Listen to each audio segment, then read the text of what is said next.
it is. Yep, exactly. Because it's natural.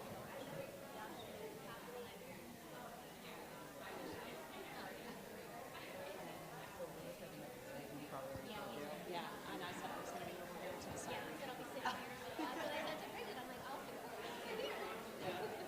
All right, I believe we're all back in the NPR. And I was just saying that I wish we could get the teachers down here and those fabulous kids to celebrate them because I was in Stanziola's class and they are remarkably in-tuned and familiar with the habits. So thank you all for taking the time this morning to come to Dean Porter to celebrate early literacy. There's a lot more to it. I was having a conversation on the way down the hall with some parents about how when you get older, and certainly when you're probably in about second grade, you stop really thinking about learning to read because for most of us, it comes pretty naturally. But actually, looking back at this morning, it doesn't. There's a lot of deliberate instruction. So again, thank you for coming. Now we're going to tell you or explain to you what it is that you just saw. What is that and why is it so important? This is structured literacy. Structured literacy is a highly explicit, as you just witnessed, systematic, and cumulative approach grounded in the science of reading. It is supported by research, and it integrates all of the things that you just saw: listening, speaking, reading, and writing. It emphasizes the structure of language across all components. What are those components? Phonology, sounds, what are you hearing? Orthography, spelling. Syntax, structuring sentences. Morphology, word formation, and eventually meaning. And semantics. And here's some research about the science of reading. Good morning. The lack of phonemic awareness is the most powerful determinant of the likelihood of failure to read. Every point in a child's development of word-level reading is substantially affected by phonological awareness. Phonemic awareness is central to learning how to read and spell. Phonemic awareness training provides the foundation on which phonics instruction is built. Now, as you all know, I arrived in July, and I landed in the perfect place because before me, these three women had already started this incredible work under Dr. Borman's leadership. They knew that in order to be successful readers, we needed to embed phonics, phonemic awareness, and spelling patterns into our reading instruction. So I am thrilled to turn over the rest of the presentation to our Supervisor of Curriculum, Instruction, and Assessment, Mrs. Vera Radu, and her favorite, maybe, reading specialists, Bridget Albrizio and Jody Cacciola. Thank you. I'm happy to know. Good morning, everybody. Thank you so much for taking the time to be here with us today. We're really excited for you to have seen some of our literacy block in action. Lots of positive feedback I already heard, so thank you for that. We really are so proud of all of the work that we've put into this block. Something that always sticks with me when we talk about this area of phonemic awareness, like Dr. O'Connell mentioned, is that it really is central to learning to read and to spell. So that's why starting from day one of kindergarten, we put this energy and time into this phonemic awareness piece. So just to kind of give you an overview of terms that we do hear a lot when we're talking about early literacy, before we jump into what the rest of our structured literacy block looks like. So two terms are phonological awareness, which is off to the left of the slide, and phonics. So when you hear phonological awareness, you're thinking everything is auditory. That's what you saw today. It's using our ears, and it's really training our brain to sound out words when we're reading and when we're writing. Okay, so you saw the students today, they were playing around with sounds, they were manipulating sounds, they were inserting sounds, they were deleting sounds, blending sounds together, and then even taking full words and segmenting them. So again, we're just training that brain as we lay a nice, strong, solid foundation, which we can build upon in future years to make them successful readers and writers.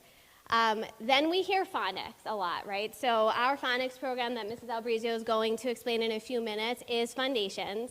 It is a Wilson-based program. It does, like our Heggerty Phonemic Awareness program, it does follow a scope and sequence that we do build upon. Phonics is now where we take our eyes and we bring the print in, and we rely on that training from the auditory piece, and we put it all together. And we're making that sound symbol correspondence with the letters. Okay, so it's bringing print in. You saw some of that today at the end of the lesson when they started to bring letters in to chop out those sounds and blend them together. Okay, so it's written language, they're working on letter formation, they're working on reading sounds as well as writing sounds. Okay, so when we talk about phonemic awareness, something that always sticks out at me is it is one of the earliest predictors of future reading success. So we know, according to research, that our students who have strong phonemic awareness tend to be strong readers and writers. So we took on this Heggerty Phonemic Awareness program that you saw. This is something that is done every single day in our kindergarten and first grade classrooms, and we started it as early as the first week of school. We do start with bigger pieces of a word, so we started with syllables, and then what you saw today is we're now down to sounds. We're down to even manipulating and listening to short vowel sounds versus long vowel sounds. They're starting to bring in some digraph sounds that they really have to stop and listen, so that now when we start to see it in print, it starts to make sense. We're really proud of this Heggerty program. We've seen a huge impact on all of our readers and writers from kindergarten now through third grade, because we do get to see them through third grade here at Dean Porter. I think my favorite part of Heggerty, honestly, is the level of engagement that we hope that you saw today. And it is such a short lesson, but it's so incredibly powerful because everybody's participating, everyone's responding, and it kind of, you saw it, a lot of you were saying like they did it, and it's so natural to them because it's a routine. It's part of their day. And now what we're starting to see is they're taking what they're learning during this short snippet of the structured literacy block, and they're now applying it and taking it into other parts of their day, right? So you'll see in the reading center when they're working on reading with a partner, you'll hear them say like, oh, if you can't figure that word out, like try taking your choppers out and chop the sounds and blend them together. I was talking to a few parents last week over the phone, and they were saying, it's so cool to see my daughter pick up a book at night and say, don't tell me the word, I'm gonna just chop it out like I do in Heggerty. So we do want to continue to encourage that transfer so they're not just doing it in isolation, that it does kind of carry through in all parts of their reading life. Okay, so super important that we do spend a lot of time and attention on this important part of our day. So now Ms. Albrizio is going to go over the next part of our block. Thank you. All right, I'm Bridget Albrizio. So glad you guys were here to experience the magic that was Heggerty. So we are, again, as Dr. O'Connell mentioned, Heggerty and phonemic awareness is just one chunk. And now that you just listened to Mrs. Cacciola, you're all experts on phonological awareness, so there'll be a quiz at the end. So I want to now take you into the rest of that big structured literacy block and what that looks like. Phonemic awareness is one chunk. Now we're going to talk about the phonics piece of it as well. So in order to incorporate phonics, we use the Foundations program. This is not your traditional spelling program where you just memorize words, you get 100 on the test, you forget how to spell the words the next week.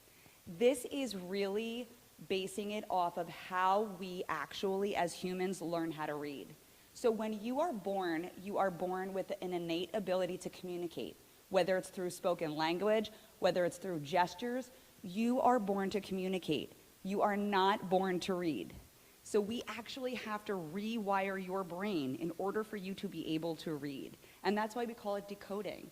It is really unlocking a code in order for you to be able to put it all together to read. So with the Foundations program, it is that systematic, explicit, comprehensive programming. And the most important part is it's multisensory. So it's teaching children how we are going to break words apart. How our brain actually learns how to read is by breaking words into smaller chunks and mapping it in our brain to actually retain the words. So that is what it does. It breaks everything apart and it incorporates the auditory piece to the visual piece, which is phonics. So oftentimes you'll see, whether it's at the kindergarten level or when your students move on to first grade, they'll start to what we call mark up words, recognizing the vowel sounds, recognizing the different consonant blends, and being able to be able to mark them up and unlock that word. You see the light bulb go off in the students, like on their face. You can see when they're like, oh my goodness, I just did it. I put it together.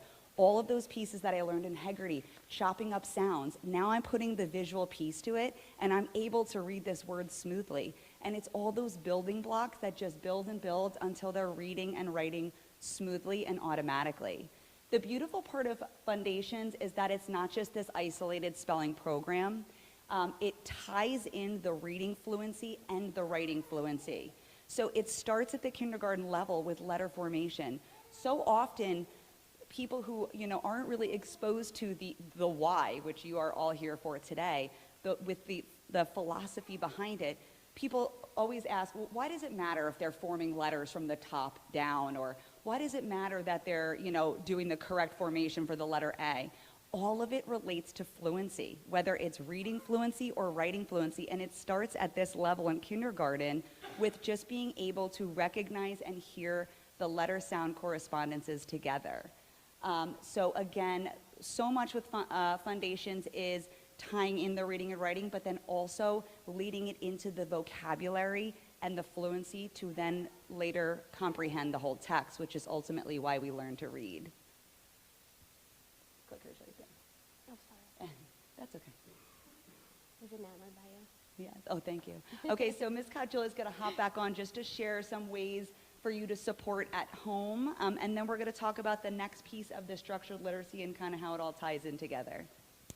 Yeah, so we love the homeschool connection because we do feel that, if we can keep consistent between home and school, that really makes the biggest impact on our guys. So it does truly take a village. So we are always so thankful for the questions that we get is what more can we be doing at home? So something that the teachers do send home at the beginning of every unit in Fundations is a packet. It kind of introduces the unit and gives you an overview of what the students will be learning in that unit, as well as other resources in there for you. So, Mrs. Albrizio spoke to the whole letter formation. It will give you cues that the teachers do use in the classroom on how to form letters properly. I know that a very common reversal is the B and the D, right? So for example, when they're writing the letter D, we always prompt them to start with a magic C. It'll turn into a D, right? So things like that are in that packet for you if you're noticing, oh my gosh, like I can't get them to decipher between a B or a D. At this point, now that we are working in Fundations on now starting to decode words and encode words and use those sounds, there are sample words in the packet for you, as well as even some sentences that you can start having them read. You can even dictate the word where you say the word and then prompt them to either chop it out or tap it on their fingers to then write the sounds that go along with each sound to write the word. So there's all kinds of samples in those home support packets. Aside from that, of course, the homework, kindergarten did start homework, so any support you can give, any feedback you can give, if you're letting your child complete it independently, that's awesome. If you just look it over and kind of just see, where are they? What do they need help with? What can I come in and support them with now that you have this background from seeing what you saw today as well as from the presentation? Reading is always one of my favorite go-tos, right? Whether you're reading and they're listening. I mean, kids of all ages love to listen. I still love listening to books as I'm driving in the car. So provides good quality time, but also an opportunity for you to have conversations, to build rich vocabulary, right? To bring out some words that they might not understand, or maybe even some sentences with some tricky words that you can kind of talk to them about. If you're finding that your child is still struggling to pick up a book and read, or books are a little too hard, you can read that to them, and maybe now you know that they're working on some trick words, some sight words. You can say, okay, I want you to find 3 of our heart words on this page. Or you find a word on the page and point to it and say, show me how you would tap this word out. You can read a sentence, they can repeat you. You can read a page, they can read a page. We also know that there are some students at this point who are reading, which is fantastic, and continue to encourage them to do that reading, but maybe just give them a challenge when they go to read. Say, okay, when you're done reading for 15 minutes or 10 minutes tonight, or you're done reading 3 pages, I want you to find me a funny part, a part that made you giggle, or I want you to find a new fact that you learned from the nonfiction text that you're reading. So any opportunities we can provide to them, whether they're listening to you or that you're reading together, would be amazing.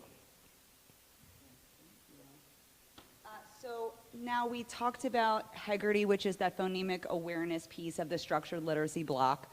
We talked about foundations. That's the phonics piece of the structured literacy block. Now we want to talk about how we tie it all together to apply all of these skills that they're learning. So we utilize, and this is a new addition to our structured literacy block within the past 2 years, and we're so lucky with the help of the Rumson Education Foundation, we were able to provide a geode library for all grade levels, K through 2nd grade. And these geode books are directly aligned to the scope and sequence of our Foundations program. So what they are, they're 80% decodable text. We also call them controlled text. And we think about that idea of a controlled text being that the words that the students are being exposed to in the text are words that they have been exposed to in their Foundations instruction. So for that reason, they have the skills and they've had the practice and instruction in school to be able to tap out and decode those words within the text. Additionally, these amazing books also have, based on the units, the trick words that the students have been exposed to as well. The reason why we included the geode library into our structured literacy block is because we wanted to make sure that we are explicitly seeing what our students are retaining in terms of spelling rules, what they are applying within a connected text, and what we still need to work on in terms of automaticity and fluency. The other beautiful part of these geodes is not only are they perfectly aligned to our Foundations units, but they're also such high quality literature. There's nonfiction text and fiction text, and I know, I hear you, honey. So they are nonfiction and fiction text, and they include history, text features like maps, and so much high quality vocabulary that we are exposing them to while they're actually putting all of their skills into action. So when we're not utilizing a controlled text, we're not always given the opportunity when we're reading with our students to see exactly what they are applying based on what they are learning in Foundations and Heggerty. These books give us the opportunity to do it, and they also give us the opportunity to build their actual knowledge across content areas, and again, building that rich vocabulary. So it's just a beautiful way for us to continue to really make sure that our structured literacy block is a cohesive, sensical time of their day, that they will enjoy it. And one thing, and kind of speaking to what Ms. Cacciola said about the home support, one thing that I've noticed, a trend in when I'm talking to parents, now that we have really incorporated these geotexts into our structured literacy block, the trend that I'm hearing from parents when I speak to them is, my child is actually like wanting to read now. And they are picking up books at home. They're recognizing words on street signs. They're recognizing words in other forms of media, whether it's watching TV, whether it's being on the computer playing a game. They're picking it up and they're actually wanting to do it.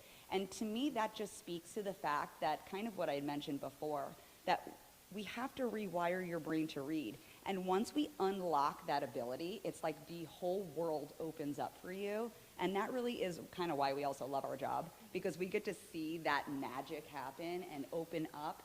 And that's really the impact that we've been seeing with this shift in our entire structured literacy block. I think that takes us to, oh, my favorite slide of all. How could I have forgotten? So again, to speak to how we have, envisioned our structured literacy block, built our literacy block, we include a cohorting model. This is my favorite slide because this is like our baby. This is our structured literacy baby that we're just so proud of. 4 years ago now, with our current third graders, we incorporated what's called a cohorting model. And the cohorting model includes a reading specialist joining your child's class, kindergarten, first, second, and now third grade, because our third graders were the first ones who received it in kindergarten, first, second, and now again in third. A reading specialist joins them for their foundations block and supports the teacher, supports the students within small groups, and the impact that it has made has been tremendous. Not only has it enhanced the instruction that occurs within the classroom, but it also ensures that there's no students getting left behind, essentially. Every student who has a need based on their foundation skills gets to work in a small group with 2 teachers in the room. Not to mention, even students who may not necessarily be struggling across the boards, maybe there's one unit in foundations that they didn't necessarily understand, and that reading specialist is in there to then have that student join their group and really hone in on the skills that they need support with. As well, it has made just such a nice impact knowing that us as reading specialists, we know the entire grade. We know the entire grade of kids. We've built that rapport with them. So if they end up needing additional support within literacy intervention, it's a comfortable person for them to be able to come to and for them to take risks with. And again, just having that extra layer of support has really just been a tremendous impact on the entire programming from start to finish, from K to third grade. Okay, I'm going to hand it over to Ms. Radu. Thank you. Can we get a round of applause for these amazing experts and professionals?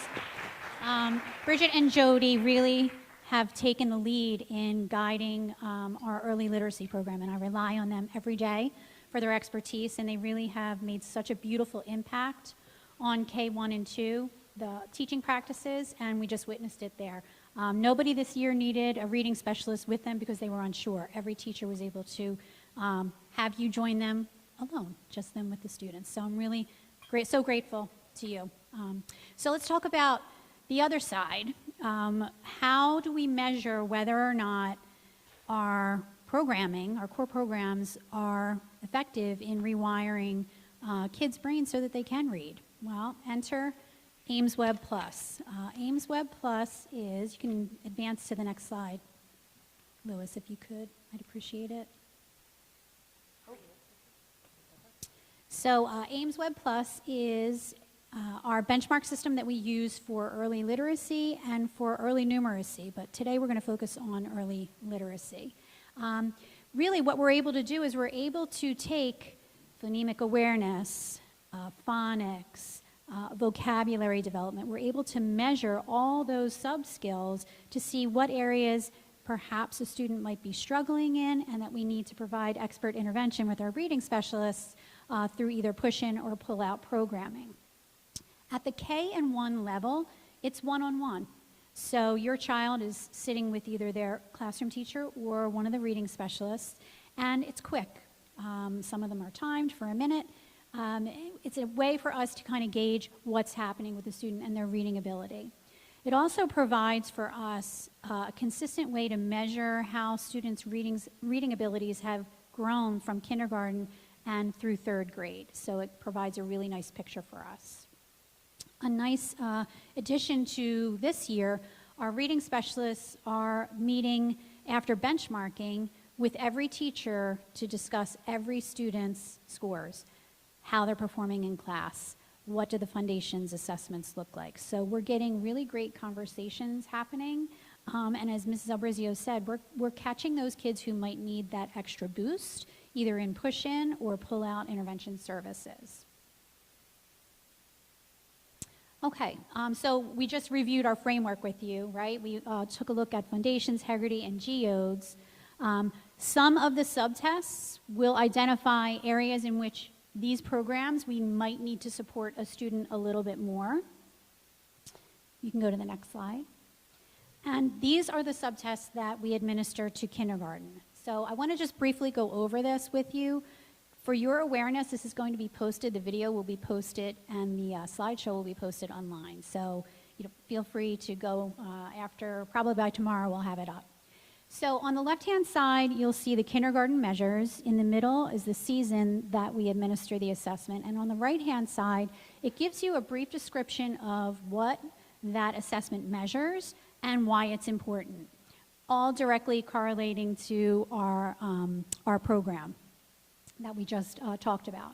You're going to notice that for some of the assessments, there's an asterisk. In the fall, we don't assess every kindergartner. We use the Dial 4 assessment that you all participated in, and we assess those students who might have shown potentially a little bit of a weakness in a particular area, so we benchmark those students in the fall. All of your children, however, are benchmarked in the winter and then in the spring. So what you can look forward to probably by the end of next week, after we have our data meetings with every teacher on Monday, you will receive a student score snapshot, and I'm going to go over it with you on the next slide. This is first grade, it continues. Okay, lots of arrows. So your AIMSweb is a nationally normed test, okay? It's pretty much the gold standard for identifying students who might be in need of extra support. So you're going to see on your score snapshot, there is a percentile, national percentile from 1 to 99. Any student scoring from the 25th percentile to the 75th percentile is considered to be in that average band. Anything above that is above average. Anything below 25 is considered, we might need to take a look at providing some extra services. So you'll see that, the measure name at the bottom. It'll give you a brief narrative and some recommendations. And based on what subtests are given, it'll give you an overall composite score. The composite score is nice, but what we really want to look at are the subtest scores, because that's where we can really drill down to see where a student might be struggling. What I want you to know is that we're not looking at AIMSweb in isolation. We have other assessments that our teachers administer throughout the year in the classroom, such as Foundations assessments, Heggerty assessments. And we look at the whole picture. So if a student, for some reason, scored low in AIMSweb, but all the classroom observation and all the classroom assessments are saying, no, there's not an issue here. Sometimes that happens. Sometimes kids are just not ready to take that test that day. Maybe they're hungry, tired, didn't sleep well, argued on the way in, something happened on the bus. There's so many things that could affect that. So it's really great that we have that body of assessment to look at, so there's no alarm that goes off, okay? So look for this in your child's folder sometime next week. And if you have any questions, our homeroom teachers are very skilled at understanding what the measures mean. We have our reading specialists who are always available, and of course myself. For sure, you can give me a call. It's a great place to learn to be a reader. I wish I had this program when I was growing up. For me, I think it was like the Buzzards and, the Monkey group, and you were, based on how you were reading. So I don't think I was ever in the Buzzard group, but thank you so much again for coming. It's such a wonderful opportunity for you, and we're just so grateful for all the support that you give our teachers and staff. So thank you.